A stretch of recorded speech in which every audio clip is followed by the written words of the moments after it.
Sister Alice Joseph 1989ನೇ ಇಸ್ವಿಯಲ್ಲಿ ಈ ಸುಮ್ಮಿನ ಗ್ರಾಮೀಣ ಅಭಿವೃದ್ಧಿ ಸಂಸ್ಥೆ ಶುರು ಮಾಡಿರೋದು. ಶುರು ಮಾಡುವುದಕ್ಕೆ ಕಾರಣ ಏನೆಂದರೆ, ಚಿಕ್ಕದಿಂದಲೇ ನಾನು ಸರ್ವಿಸ್ ಮಾಡಬೇಕು, ಜನಸೇವೆ ಮಾಡಬೇಕು ಅಂದಿರೋ ಒಂದು ಗುರಿ ನನ್ನಲ್ಲಿ ಇತ್ತು. ಅದಕ್ಕೆ ನಾನು ಇಲ್ಲಿ ಮೈಸೂರಿನಲ್ಲಿ ಬಂದು ಒಂದು 2-3 NGOs ಜೊತೆ ಬೇರೆ ಬೇರೆ ಕಡೆ NHS, RMC ಇಂತಹ ಸಂಸ್ಥೆಗಳ ಜೊತೆ ಮೊದಲು ಕೆಲಸ ಮಾಡಿದೆ. ಮತ್ತು ಕೋಲಾರದಲ್ಲಿ ಸುನಂದ ಎಂದು ಹೇಳಿಬಿಟ್ಟು ಒಂದು ಸಂಸ್ಥೆಯಲ್ಲಿ ಕೆಲಸ ಮಾಡಿದೆ.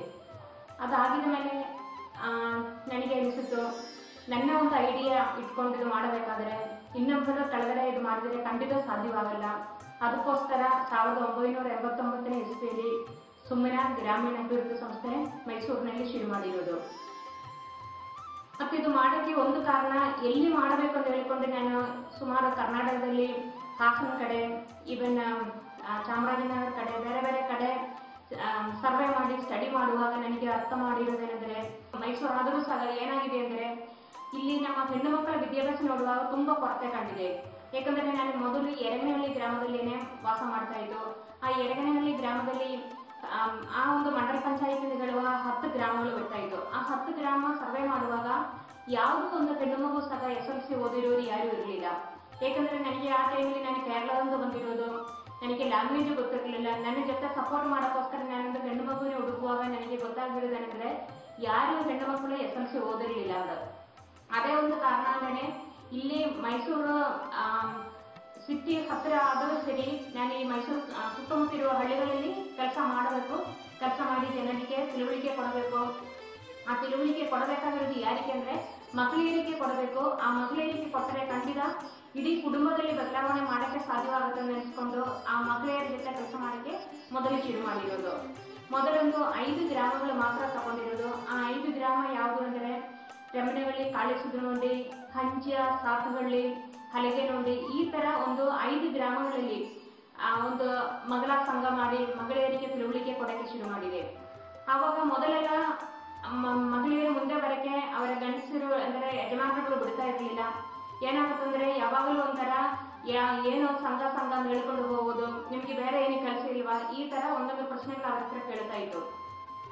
ನಾವೆಂದರೆ ಮುಖ್ಯವಾಗಿ ಆ ಮಹಿಳೆಯರ ಜೊತೆ ಮಾಡ್ತಾ ಇದ್ದೀವಿ ಯಾವುದು ಅಂದರೆ, ಈಗ ನೋಡಿ ಚೈಲ್ಡ್ ಮ್ಯಾರೇಜ್ ಮಾಡಿದರೆ ಏನಾಗುತ್ತೆ, ನಾವು ನಮ್ಮ ಪರ್ಸನಲ್ ಹೈಜೀನ್ ಯಾವ ಥರ ಇಡಬೇಕು ಅಂದರೆ, ಮಾಮೂಲಿ ನೋಡ್ತಾ ಇತ್ತು ವಾರಕ್ಕೊಮ್ಮೆ ಮಾತ್ರ ಸ್ನಾನ ಮಾಡೋದು ಅಂತ ಕಾಣ್ತಾ ಇತ್ತು.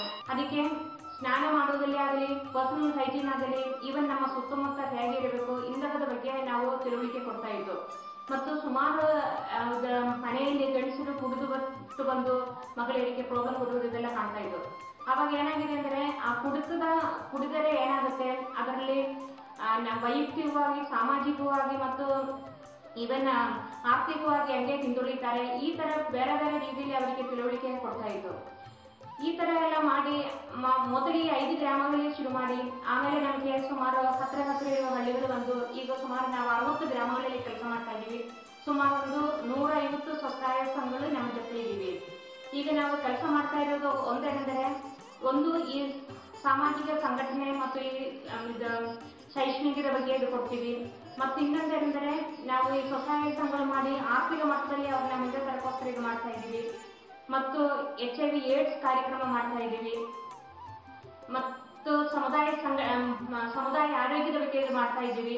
ಮತ್ತು ಅದರ ಜೊತೆ ಜನರ ಒಂದು ಒತ್ತಡದಿಂದ ಎಂದರೆ, ನಾವು ಮಕ್ಕಳಿಗೆ ತಿಳುವಳಿಕೆ ಕೊಡೋದ ಥರ ನಮ್ಮ ಮಕ್ಕಳಿಗೆ ಕೊಟ್ಟರೆ ಅದು ತುಂಬ ಒಳ್ಳೆಯದಾಗುತ್ತೆ ಅಂತ ಹೇಳಿಕೊಂಡೇನೆ ಇಲ್ಲಿ ಸುಮ್ನ ಸಂಸ್ಥೆಯ ವತಿಯಿಂದ ನಾವು ಈ ಸುಮ್ನ ವಿದ್ಯಾ ಕೇಂದ್ರ ಅಂತ ಇಲ್ಲಿ ಮನೆಗಳಲ್ಲಿ ಶುರು ಮಾಡಿರೋದು. ಅದರ ಜೊತೆ ನಮ್ಮ ಜೊತೆ ಈ ಒಂದು 8 ಜನ ಹೆಣ್ಣು ಮಕ್ಕಳು ಎಂದರೆ ತಂದೆ ಇಲ್ಲದ ಅಂದರೆ ಸಿಂಗಲ್ ಪೇರೆಂಟ್ ಮಕ್ಕಳು, ಸೆಮಿ ಆರ್ಫನ್ ಮಕ್ಕಳು ನಮ್ಮ ಜೊತೆ ಇದ್ದಾರೆ. ಅವ್ರನ್ನೇ ನಾವು ಇದು ಮಾಡ್ತಾ ಇದ್ದೀವಿ. ಈಗ ಏನಾಗಿದೆ ಅಂದರೆ, ಇಷ್ಟೆಲ್ಲ ನಾವು ಮಾಡ್ತಾ ಇರೋದು ಹೇಗೆ ಅಂದರೆ, ಮೇಯ್ನ್ ಆಗಿ ನಮ್ಮ ಒಂದು ಉದ್ದೇಶ ಏನಂದರೆ, ಮಹಿಳೆಯರು ಸ್ವಂತ ಕಾಲಲ್ಲಿ ನಿಲ್ಲಬೇಕು. ಆ ಒಂದು ಗುರಿ ಇಟ್ಟುಕೊಂಡೇ ನಾವು ಮಾಡ್ತಾ ಇರೋದು.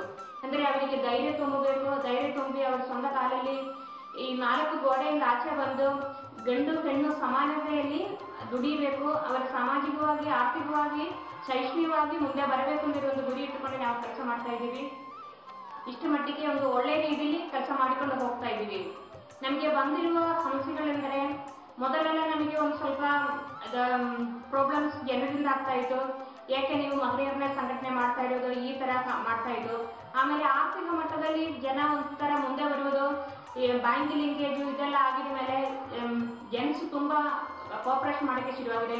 ಮಹಿಳೆಯರ ಹತ್ರ ನೀವು ಮೀಟಿಂಗ್ ಹೋಗಿ ತರಬೇತಿಗೆ ಹೋಗಿ ಅಂತ ಹೇಳ್ಬಿಟ್ಟು ಅವ್ರನ್ನ ಕಳಿಸ್ತಾ ಇರುವ ಒಂದು ಪರಿಸ್ಥಿತಿಯಲ್ಲಿ ಬಂದಿದೆ. ಈಗ ನಮಗೆ ಒಂದು ಸ್ವಲ್ಪ 2 ವರ್ಷದಿಂದ ಪ್ರಾಬ್ಲಮ್ ಆಗಿರೋದೇನೆಂದರೆ ಯಾವುದೇ ರೀತಿಯಲ್ಲಿ ಪ್ರಾಜೆಕ್ಟ್ ನಮ್ಮಲ್ಲಿ ಇಲ್ಲ. ಮೊದಲು ನಾವು ಜಿಲ್ಲಾ ಪಂಚಾಯತಿಂದಾಗಲಿ ಈವನ್ ಸೆಂಟ್ರಲ್ ಗವರ್ಮೆಂಟ್ದಾಗಲಿ ಕೆಲವು ಪ್ರೋಗ್ರಾಮ್ಸ್ ನಾವು ಪ್ರಾಜೆಕ್ಟ್ ತಗೊಂಡು ಕೆಲಸ ಮಾಡ್ತಾ ಇದ್ದು. ಈಗ ನಮ್ಮ ಇಡೀ ಇದರಲ್ಲಿ ನೋಡುವಾಗ ಏನಾಗುತ್ತಂದ್ರೆ ಒಂದು ಬ್ರೈಬರಿ ಒಂದು ಕಾರಣವಾಗ್ತಾ ಇದೆ.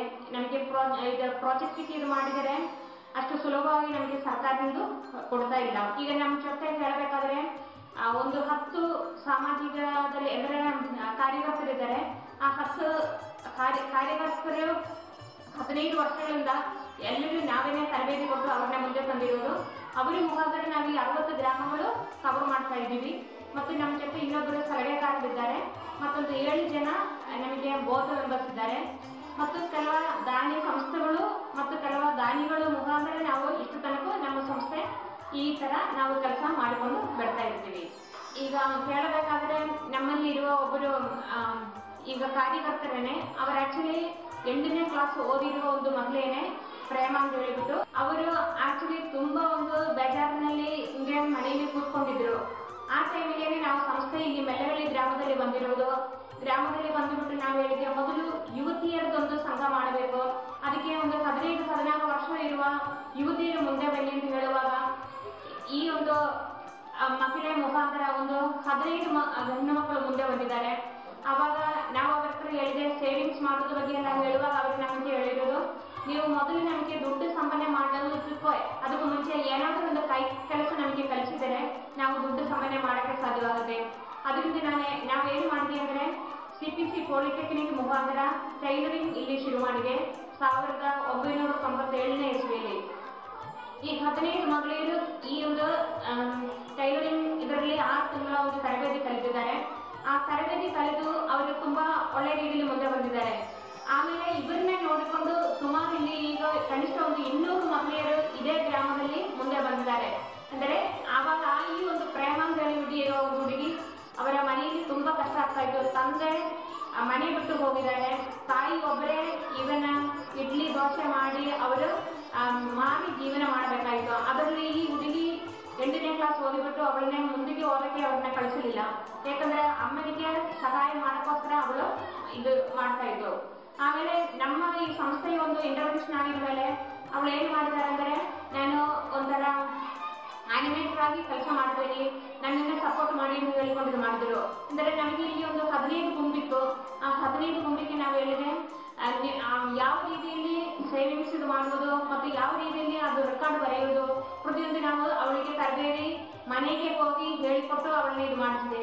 ಅದಾಗಿದ ಮೇಲೆ ಈ 15 ಗುಂಪಿನದು ಜವಾಬ್ದಾರಿ ಅವಳೇ ತಗೊಂಡು ಪ್ರತಿಯೊಂದು ಲೆಕ್ಕಾಚಾರ ವಾರ ಉಳಿತಾಯ ಮಾಡೋದು, ಅದು ಕ್ಯಾಶ್ ಬುಕ್ ಲೆಡ್ಜರು ಬರೆಯುವುದು ಹೇಗೆ ಅಂತ ಹೇಳಿಕೊಟ್ಟಿದ ಮೇಲೆ ಅವಳೇ ಮಾಡಿಕೊಂಡು ಹೋಗಿದ್ದಾರೆ. ಆಮೇಲೆ ಮುಂದಕ್ಕೆ ಅವಳಿಗೆ ತುಂಬಾ ಖುಷಿಯಾಗಿದೆ. ಆಮೇಲೆ ನಾವು ಹೇಳಿದೆ, ನೋಡಿ ನೀನು ಪಕ್ಕದ ಹಳ್ಳಿಗೂ ಬರೋಕ್ಕೆ ರೆಡಿ ಇದ್ದೀರಾ ಅಂತ ಕೇಳಿದ್ರು. ಆಮೇಲೆ ಅವಳು ಆ ಒಂದು ರೀತಿಯಲ್ಲಿ ಒಪ್ಪಿಕೊಂಡು ಪಕ್ಕದ ಹಳ್ಳಿಗೂ ಬರೋಕ್ಕೆ ಶುರುವಾಗಿದೆ. ಆ ರೀತಿಯಲ್ಲಿ ಮತ್ತೆ ನಾವು ತರಬೇತಿ ಕೊಟ್ಟು ಅವಳನ್ನ ಮುಂದೆ ತಂದು ಈವನ್ ಈಗ ಒಂದು ಏರಿಯಾ ಕೋಆರ್ಡಿನೇಟರ್ ಆಗಿ ಅವಳು ಕೆಲಸ ಮಾಡ್ತಾ ಇದ್ದಾರೆ. ಅದ್ರ ಜೊತೆ ನಾವು ಹೇಳಿದೆ, ನೋಡ ನೀವು SSLC ಕಟ್ಟಿ ಮತ್ತೆ ಇನ್ನೊಂದೇನೆಂದರೆ ಡಿಗ್ರಿ ಇದು ಮಾಡಿ, ಈ ತರ ನೀವು ಮುಂದೆ ಬಂದ್ರೆ ತುಂಬಾ ಒಳ್ಳೇದಾಗುತ್ತೆ ಅಂತ ಹೇಳುವಾಗ ಮೊದಲು ಒಂದು ಸ್ವಲ್ಪ ನನಗೆ ಕಷ್ಟ ಆಗುತ್ತೆ ಅಂತ ಹೇಳ್ತಾ ಇದ್ದು. ಹಂಗಾದ್ರೂ ಅವಳು ಮಾಡಿ ಮುಂದೆ ಬಂದಿದ್ದಾರೆ. ಈಗ ನಮ್ಮ ಜೊತೆ ಫುಲ್ ಟೈಮ್ ವರ್ಕರ್ ಆಗಿ ನಮಗೆ ಒಂದು ಏರಿಯಾದು ಇನ್ಚಾರ್ಜ್ ತಗೊಂಡು ಸುಮಾರು ಒಂದು 25 ಗುಂಪನ್ನೇ ನೋಡಿಕೊಂಡು ಅವಳು ತುಂಬಾ ಚೆನ್ನಾಗಿ ಮಾಡಿಸ್ಕೊಂಡು ಬರ್ತಾ ಇದ್ದಾರೆ.